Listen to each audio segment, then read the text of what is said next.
Hey, it's Aaron, and today I'm with a 2022 Acura RDX. This is in the A-Spec package. 2-liter turbocharged engine under there, 272 horsepower, 10-speed automatic transmission, wonderfully smooth transmission. Really not a lot of changes for this year compared to last year and the year before, but this is a wonderfully capable luxury SUV. Let's talk about it.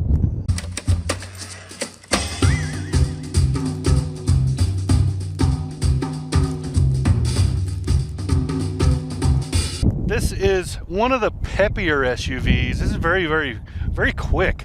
It's not going to break any records with the 0 to 60 times or any of that, but it feels really good and really fast. It's responsive, I think is the way to say it. Hopefully there's not like that bee or whatever it is flying around the lens isn't causing problems. Anyway, love this wonderful blue color. This is a great color. As we walk around it, I'll show you some of the design elements of this. This is a fun to drive and not terribly expensive crossover. So yeah, let's look at the side profile. I'll talk about design. So what you're seeing here is a pretty classic Acura look. Very simple but very well done lines. You can look at the overall profile is very SUV, more of a saloon style than a, say, sedan or car, and lots of interesting elements that make the light bounce in great ways. That's why it looks so good. I'll walk in for some perspective here. So you can see it's small, but it's not compact. This is in the not quite mid-size range, 2-row. So starting up here, we'll start with the look here on the lines. So you have this line here that creates the fender, then you have this line that kind of bisects it, and this line that finishes it right here.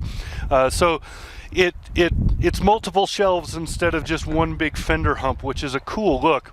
And then you see this line carries across all the way and then just kind of fades out right here as it bends down towards that. That creates the beginning of a belt line.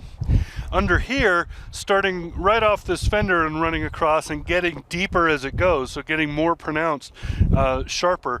It comes across, goes through there, through this door handle, and keeps going all the way back to top off those rear taillights. That creates the belt line of the car, but it's wide here and thin up there, which is why this line is important, because it bisects where it's the widest. That's a really cool look and creates, again, that multi-shelf lighting that's going on with this. I apologize for the wind. There's not anything I can do about it. Hopefully this mic is helping a little bit. Anyway, and then you can see simple bone lines to make kind of a curve, and then a very pronounced running board here and rockers underneath. It's unusual to see both on a crossover. Usually you have either a running board that sticks out or rocker panels underneath for the strength that they convey. So very well done. And then you see how much bigger this is, how it widens as it goes that way, to make a really sharp look, and just nicely done down there. And then over here you see, starting right about here, you get a feint, and then it gets deeper and deeper to create this rear fender. This creates this cupped shelf right here, great light catcher on multiple levels, and then this comes down and there's your wheel well. The wheels on this are wonderful. I love the turbine look of this kind of wheel. These are a nice fit for this particular vehicle. Then, and I know somebody's going to ask, so I'm just going to tell you, these Bridgestones here are, I don't know what the size of the tire is, but that's a 20-inch wheel. The tire, I think, is a 225/45, but I'll look and I'll fix that on the screen if I'm wrong.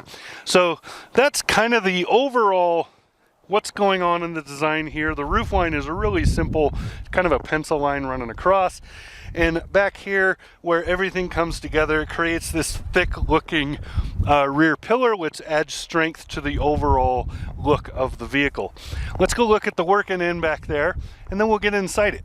So on the back of this Acura, you can see those lines that were done on the side, they kind of carry over here. You can see a very pronounced line down here, and to create the bumper there, and then these lines follow that, the wide and thin and wide again, that follows what was happening with the belt line across the bodywork.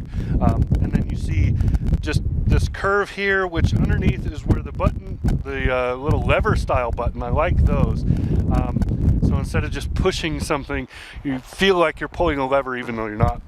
Cargo area in this is very good. It's deep. It's, I'm going to say it's about 4 feet going that way. Nicely laid out. There are D-hooks, tie downs on the floor. They fold up like this in all 4 corners, which is great.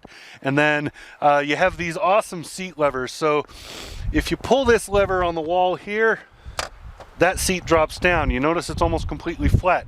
That's great for loading items into here.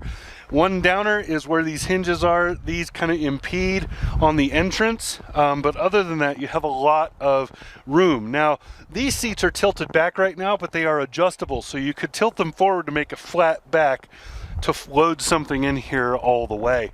So nicely done, really thoughtful back here. Excuse me, if I move this and look underneath here, there is a storage bin here. Now that storage bin is about almost 6 inches deep. It's a pretty good size. Something like this could go in there.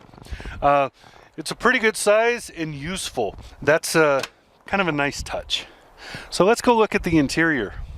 So in the back of it, of the RDX here, you can see I have pretty good leg room, considering this is set for me at 6'3".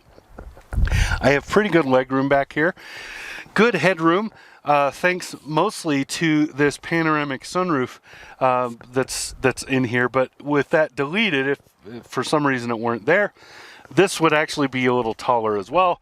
But I have plenty of headroom for somebody my size. Shoulder room is very good. The seats are comfortable, but not, you know, I wouldn't write letters home about them, but they are good seats for back seats. And then you have some pretty good storage, a couple of USB-Cs. These are heated on the outboards, which is unusual in some segments. In the luxury, not so much. But nicely done back here. Now, I think I said that these were adjustable. I was wrong on that. They are not adjustable. I don't have a way to adjust them back down here. I thought I remembered being able to do that, but apparently not. And also, to fold the seat down, there is a latch on the top in the corner on this side and that side to fold the seat down from here. I also like that these doors open to almost 90 degrees, which gives easy entry and exit from this vehicle. Let's go look up front, and I'll talk a little bit about pricing and some other stuff.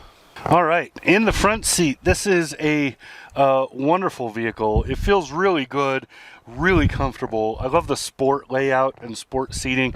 Acura wants you to know what this RDX is all about. So front and center and dominant on that center console is the drive mode controller, because this is a sporty crossover. It's meant to be fun to drive. This has several things in this package, with the A-Spec package, with a couple of add-ons. We'll go over the Monroney in a minute. You have a head-up display. There's controls for it over here. Parking and other stuff is over here. You have lots of controls on the steering wheel for things like the infotainment, driver information screen, and cruise control, that kind of stuff. Climate controls in this are very easy to use, and the climate itself is very fast, works very, very well. Defrosts the windows really quickly, learned that this morning. The infotainment is pretty good. Takes a little while to get used to the way the touchpad works, but this is not a terrible touchpad like you find in a Lexus. This is a usable touchpad, but still not my favorite. You know, I prefer a touchscreen because they're just intuitive. I also like, you know, just better control. Even the command knobs are better most of the time. This is a pretty good touchpad. It just takes a while to learn it. There's a bit of a curve there. Now, The layout in here and the design is very upscale, of course, because this is a luxury vehicle. It's very nicely done, very comfortable. The drive quality is really good. Road sound is a little loud, but not bad on the highway, just louder than I would want in a luxury car. But again, this is a sport-based vehicle. You get a lot of feedback through the pedals. You get good feedback through the steering. So you feel in tune with the vehicle as you drive. Let's look at pricing. Let's talk about the price tag on this. So looking at the Monroney, you can see that with delivery and everything, this is about $53,000. That is not bad at all. The only add-on that costs anything to this is the Apex Blue Pearl paint, which is $500. Other than that, this is as is with the A-Spec package, which is great. Because I honestly would expect a couple of these things to be upgrades not included in a package like this.